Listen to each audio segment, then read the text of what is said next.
Hi guys, and welcome to my course on reading through the Bible in Japanese. Thank you for coming. We're going to do a quick look at the course overview, and then we're going to jump into today's text. So let's start here with number 1.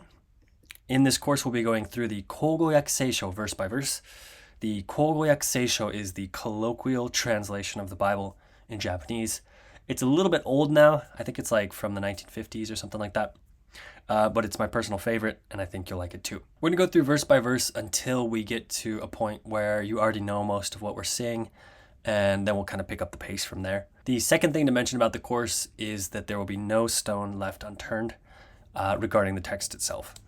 So we're going to look at accent, we're going to look at the meaning of words, of course, we're going to look at grammar, we're going to look at everything related to the text itself, and so you'll get a lot out of this course. The third point I mentioned is that there's going to be a gradual shift into 100% Japanese. So the goal is that, 50 videos or 100 videos from now, we're going to get to the point where I can do it all in Japanese. And at that point, we're going to be talking more about the content, the meaning of the text, rather than just explanations of the words that we see there. So that's when it gets really fun. And I'm really excited for that. Number 4, this course requires a knowledge of at least hiragana. It's better if you know katakana too, because I'll use katakana to mark accent, to indicate the accent of words. But you shouldn't have too much trouble just if you know hiragana. But I do recommend learning katakana as soon as you possibly can. Okay, so without further ado, let's jump into today's text. Okay, so we're looking at Soseiki Issho Issetsu. Okay, Soseiki is the word for Genesis. Issho, chapter 1. Issetsu, verse 1. I'm going to read it 2 times for you. Okay, so はじめに神は天と地とを創造された。Okay, one more time. はじめに神は天と地とを創造された。Okay, let's look at the meaning. So this is the 解説 or explanation. Okay, so we're dealing with this red part first. はじめに. Okay, はじめに means in the beginning. In the beginning. We're going to break that down further. はじめ means the beginning. So here I have the accent information that you need for this. So the circle means that it's flat pitch. Like I said in the intro, I'm going to be using katakana to indicate the accent of words. So hajime is flat pitch. Hajime, hajime. Okay, you might know the manga Hajime no Ippo. Hajime no Ippo. Ippo is the name of the main character. He's a boxer in the manga, but it also just means one step. So hajime no ippo means first step. You might have also heard hajimemashite, which is what you say when you meet someone for the first time. Okay, so you can see how that's related to hajime. Okay, so after hajime, we have the particle ni, which marks the time of an action or event. And I like to use hand signs for particles because they have several different meanings, several different possible translations. So for me, it helps to just kind of combine those all into one hand sign. So I make a timeline with my left hand, and then I mark a point on the timeline. And that's basically what ni is doing. It marks the time of an action or event. Okay, so for example, 9時に起きる. I get up at 9 is one usage of this. Or 火曜日に行く. I go on Tuesday. So as you can see, we have ni translated at in this example, 9時に起きる. And then 火曜日に行く is translated as I go on Tuesday. And then はじめに is in the beginning. So we have in, at, on. They're all possible translations of ni, which is why I like to use the hand sign like this. Ni. It seems to be convenient. Okay? So はじめに is the first thing we learned. Moving on to the next part. All right, so here we're looking at 神は. 神は. Okay, so 神は means God, and we're saying that God is the topic now. We're going to look at the particle wa down below, so we'll leave that for now. Okay, so 神 means God, and I wrote this with a lowercase g because in Japan, 神 is used to refer to a god that is one of many. Okay, so there's this idea of yaoyorozu no kami in Japanese literature, especially in Kojiki, for example. In Kojiki, you see many different gods, and yaoyorozu no kami actually means 8 million gods. although it's not literally 8 million, it's just a large number, a very large number, a countless number of gods. So if you're interested in knowing more about the gods and goddesses of Japan, I recommend checking out Kojiki. You can find a English translation, and you can also find modern Japanese translations of the book. It's very, very old. It was written in the 8th century AD. It's a fascinating read, so I highly recommend it. And then we have several other words that use the same kana characters, ka and mi, but that have different accent. Okay, so kami is paper, and kami is also hair. So hair and paper have the same accent. And let's compare those one more time to kami. Okay, so here we have the accent mark here. So we start high, ka, come down lower. Mi, kami, kami, kami. Try that a couple times. Okay, and then we have kami, so starts lower, comes high. Kami, and that means paper, and it can also mean hair. Okay, we do have a drop after kami, but you only hear that drop when we have a particle there. So kami ni, ni. The particle is lower than the mi part, right? Kami ni. We go up, and then we come back down when we have a particle. This can be referred to as final high pitch accent. So the final beat of the word has a high pitch, and you only hear that when a particle follows the word. Okay, final high pitch accent. So it's important to know the distinction between these so we don't confuse kami, God, and kami, paper or hair. Okay, moving on to the next part here. So we have kami-sama.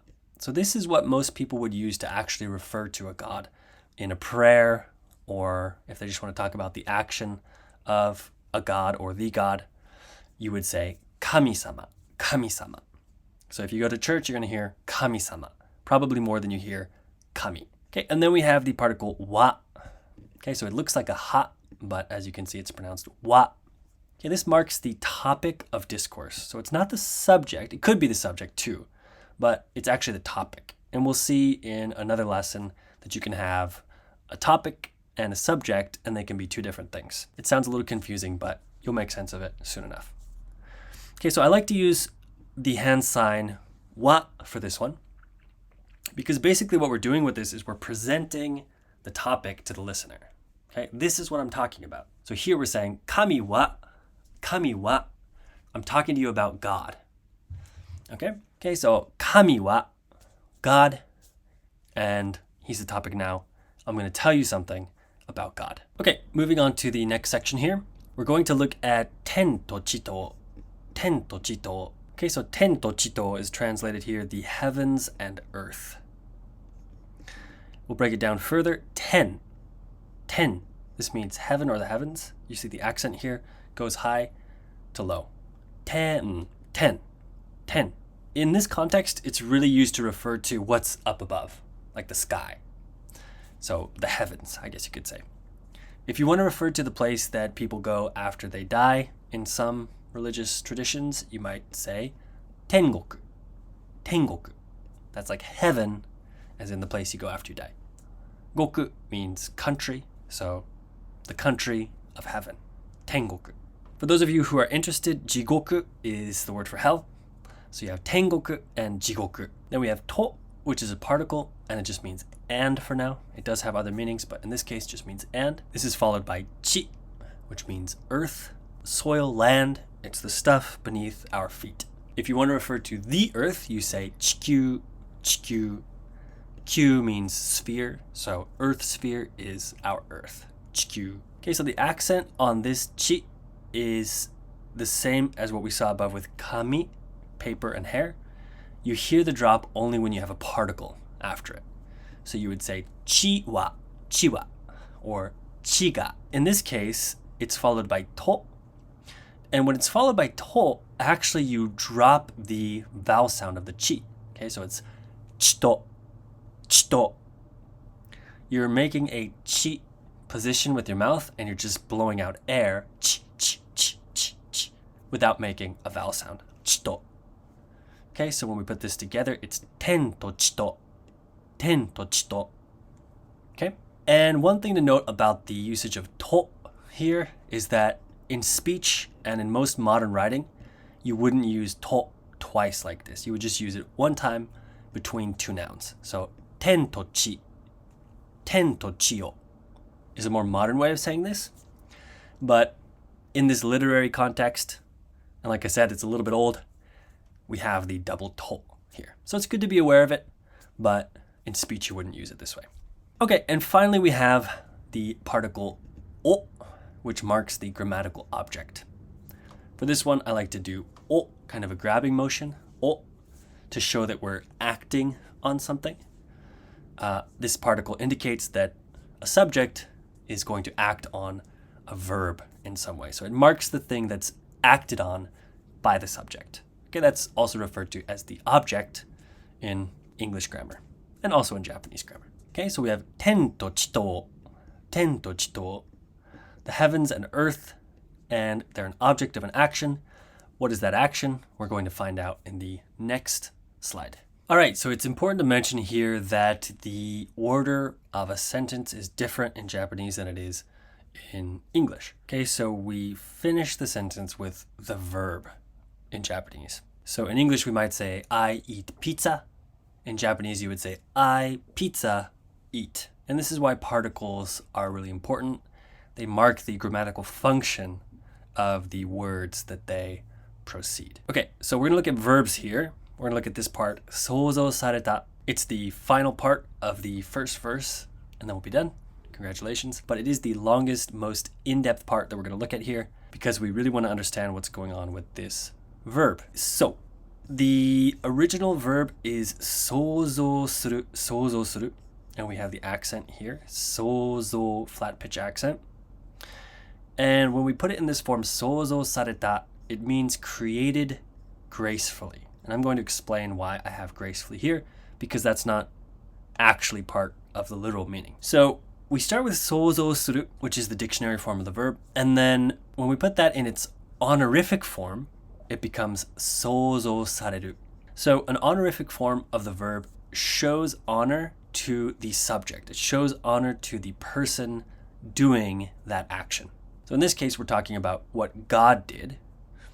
And because God did the creating, we want to show honor to his act of creation. So this is a choice made on the part of the Japanese translators because there isn't this element of honorific language in the original Hebrew text.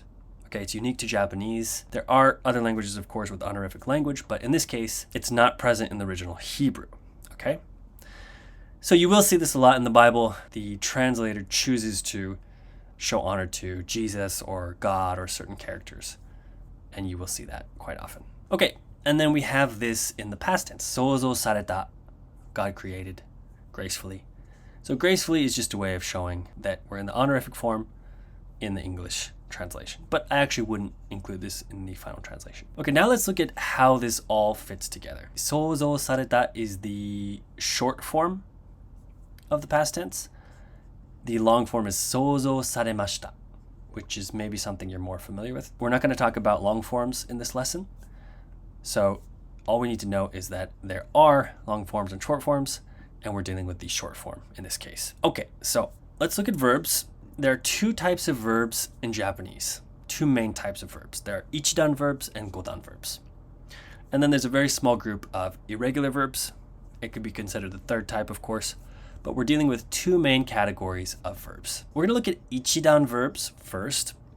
And before we look at the verbs here, we want to go look at why they're called Ichidan verbs in the first place. So let's jump to the next slide. This is the kana chart, and it's been abbreviated, of course. It's much longer than this, but this is the first 4 rows of the kana chart. And as you can see at the top here, we have the word dan.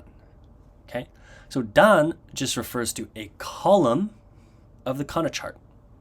By the way, gyo refers to a row. Okay, so ichidan. Ichi means one. Dan means column.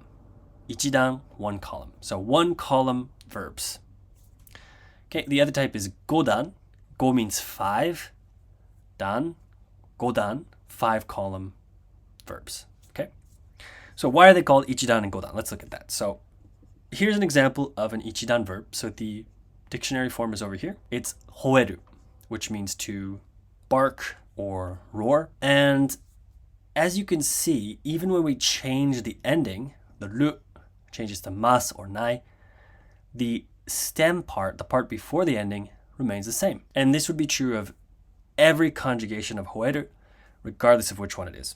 Okay, there are other conjugations, they're all going to have e in the stem. So another way of saying that is that it only has a character from one dan, ichidan, of the kana chart. So that's why it's called an ichidan verb. Makes sense, right? Godan verbs, on the other hand, conjugate across the chart. Conjugate is just a fancy word that means they transform the shape. And so what we're looking at here is that we have the verb kaku, which means to write. And in the negative form, it's kakanai. Okay, so kakanai. You can see the ku has become a ka, which is the first character of the kagyo, the ka row. Then we have kakimasu, which is I write in the long form. That uses the second character. Kaku, the dictionary form, uses the middle character. Kakeba, if I write, it uses the fourth character. Kako, let's write, it uses the fifth character. So Godan verbs conjugate across the kana chart, across 5 dan, 5 columns. Okay, that's why they're called Godan verbs. So in this lesson, we're just going to look at Ichidan verbs. So to put an Ichidan verb in the past tense, all you have to do is change the ru to a ta. And all Ichidan verbs have a ru at the end when they're in their dictionary form, which is why textbooks like Genki call them ru verbs. Kind of makes sense, right? Okay, so oriru, to get off of something, change to orita. Okay, I got off of something, a train, got out of a taxi, something like that. Shimeru, to close a window, becomes shimeta. I closed the window. Another thing to note about Ichidan verbs when you're trying to identify them is that before the ru, you're going to have either an I or an e sound. Okay? Oriru, shimeru. Okay, so that's how you make the past tense a short form. And now we want to look at honorific Ichidan verbs in the present tense, first of all. Okay, so all you have to do is change the final ru to rareru, rareru. A little bit tricky to say, so definitely keep practicing that. So oriru becomes orirareru. So someone honorably gets off of a train or gracefully gets off of a train. Orirareru. Okay? Shimeru becomes shimerareru. Okay, same idea. Very, very simple. And in this case, we're going to look at a suru verb. So suru just becomes sareru. Suru itself is not actually an Ichidan verb, it's an irregular verb, but I wanted you to see that it's very similar to these endings here. Suru, sareru. It's just this sa part that's different. And now, once we put it in this form, sareru, it now functions like its own Ichidan verb. Okay, but technically speaking, it is indeed an irregular verb rather than an Ichidan verb. Okay, so that's the present tense short form of honorific Ichidan verbs. And finally, all we have to do is put those in the past tense. And in order to do that, we just treat this honorific form as its own Ichidan verb. Okay, so as we saw up above, we just changed the ru to a ta. So in this case, we're going to do the exact same thing. We have this new verb, orirareru, the honorific form of oriru. And we're just going to change the final ru to a ta. Orirareta. Orirareta. Okay, very straightforward. Then we have shimerareru. Change the final ru to a ta. Shimerareta. And then you have the past tense of an honorific Ichidan verb. With sareru, it's also the exact same thing. Sareru becomes sareta. Sareru, sareta. Okay, so now we can make sense of what's going on up above, right? Hajime ni kami wa ten to jito o souzou sareta. Okay, so it's the honorific past tense short form of souzou suru, which is basically functioning in this case like an Ichidan verb. Alrighty guys, we're almost finished here. Before I read the verse a final time, I just want to say that if you like my teaching style and you want to take your Japanese to the next level, I am offering classes online. You can sign up using the link on my profile. You can do a free 40-minute consultation before you make any commitments. So I'd love to see you guys there. Let's read the verse and then we'll finish up the video. はじめに神は天と地とを創造された。はじめに神は天と地とを創造された。Thanks guys for watching and I'll see you in the next one.